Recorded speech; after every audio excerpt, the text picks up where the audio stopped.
Bonjour Fred, aujourd'hui on va faire un peu de calcul mental. Allez, donne-moi un chiffre de 1 à 10 000 et je vais te calculer de tête la racine carrée. De 1 à 10 000, tu n'y arriveras jamais. Mettons 2116. 2116, attends. 46. Attends, je vérifie. Alors, racine de 2116, 46, il a raison. Attends, on reteste avec d'autres nombres, ok? Toujours de 1 à 10 000. 1444. 1444, racine de 1444. 38. 38.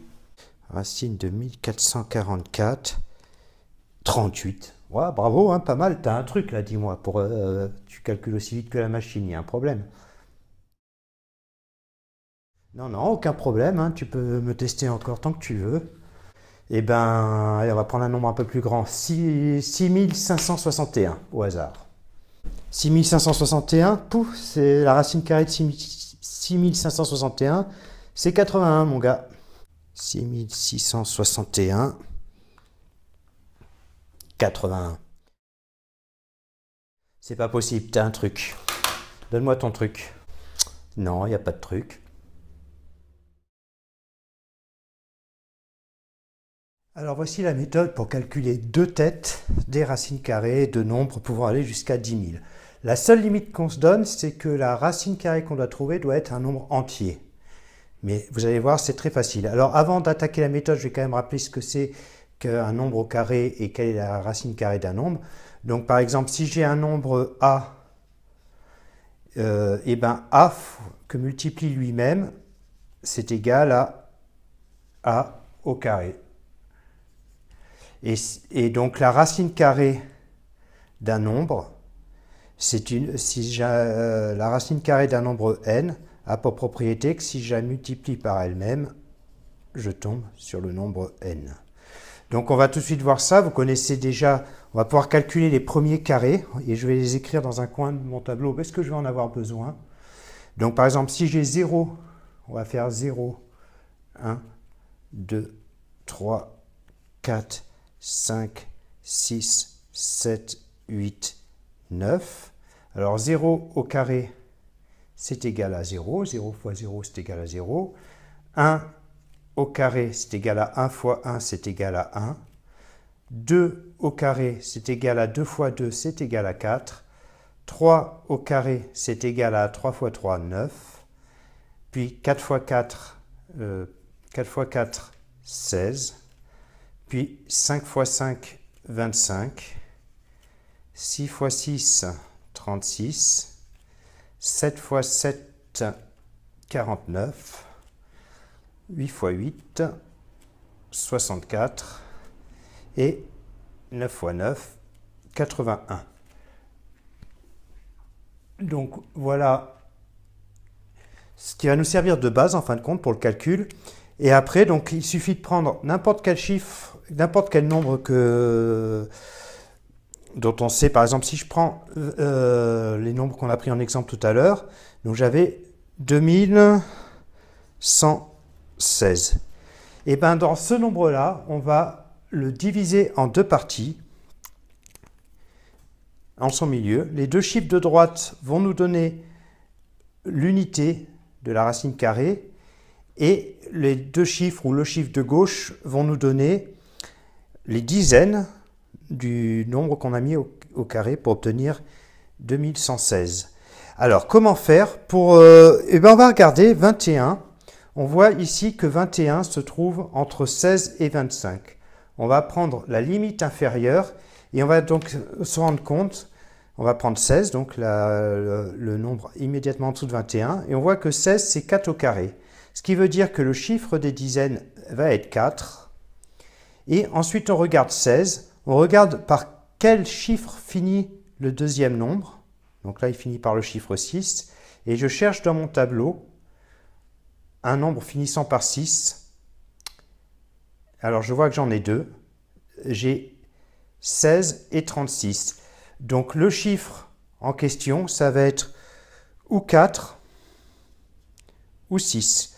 Alors pour savoir lequel des deux choisir, on va retourner à notre chiffre des dizaines et on va multiplier par le chiffre immédiatement au-dessus. C'est-à-dire qu'on va faire au-dessus de 4, le chiffre l'entier supérieur, c'est 5. Donc on va faire 5 fois 4. 5 fois 4, c'est égal à 20. Et on se rend compte que 21 est plus grand que la multiplication que je viens d'effectuer. 21 est plus grand que 20. Donc, étant donné que 21 est plus grand, je vais prendre le plus grand chiffre. Je vais retenir le 46 et je vais retenir le 6, pardon, et je vais barrer le 4. Ce qui va me donner que 46, c'est bien la racine de 2116. Alors, on va tester de suite avec un autre exemple qu'on avait vu tout à l'heure. Tout à l'heure, on a cherché à connaître la racine carrée de 1444. Alors, même démarche, je sépare mon nombre en deux parties, donc j'ai 1444. La partie de gauche va me donner les dizaines, la partie de droite les unités. Donc 14, 14 c'est compris entre 9 et 16, donc je vais retenir 9, et 9 c'est 3 au carré. Donc le chiffre des dizaines, c'est 3. Le chiffre des unités, alors c'est 4. Alors ici, j'ai quelque chose qui se termine par 4, et là aussi. Donc ça va être ou 2, ou 8. Ou 2, ou 8. Pour savoir lequel choisir, je vais multiplier le chiffre des dizaines, c'est-à-dire 3, par le chiffre immédiatement supérieur. Donc je vais faire 3 fois 4. 3 fois 4, ça fait 12. Je compare 14 et 12. 14, c'est le plus grand, donc je vais retenir le plus grand des deux chiffres à droite. Et donc, ça va me donner que la racine de 1444, la racine carrée, c'est 38. Voilà. Dernier petit test avec le dernier exemple qu'on avait vu. Donc, 65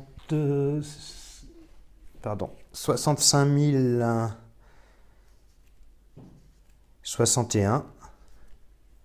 Donc la racine de ce nombre-là, donc je le réécris ici, je le sépare en deux, 61 d'un côté, 65 d'un côté, 61 de l'autre, 6561. Donc 65, ça se situe entre 64 et 81, je retiens donc le plus petit, c'est 8, 8 fois 8, 64, 8 ce sera mon chiffre des dizaines. Et pour le 1, alors j'ai le choix entre 1 et 9, puisque 9 fois 9 égale 81. Donc ça va être ou 1 ou 9. Et alors là, je vais faire donc 8 que multiplie le chiffre immédiatement au-dessus. Ça fait 72. Je compare 65 et 72. 65 étant plus petit, je retiens le plus petit des deux chiffres. Donc au final, ça me donne 81. La racine carrée de 6561, c'est égal à 81. Voilà, la méthode, elle n'est pas si compliquée que ça. Il faut bien mémoriser donc les premiers carrés qui vont pour les chiffres de 0 à 9. Et après, si on a bien mémorisé cette table-là, on repère facilement dans les 4 chiffres que l'on nous donne, qui composent le nombre dont on cherche à déterminer la racine carrée. On décompose ce nombre en deux parties. Les deux premiers chiffres vont donner le chiffre des dizaines de la racine carrée et les deux derniers chiffres vont donner le chiffre des unités, avec juste cette petite problématique quand on a pour les unités un nombre qui se termine par 1, qui se termine par 4, qui se termine par 6 ou qui se termine par 9, on a plusieurs choix possibles.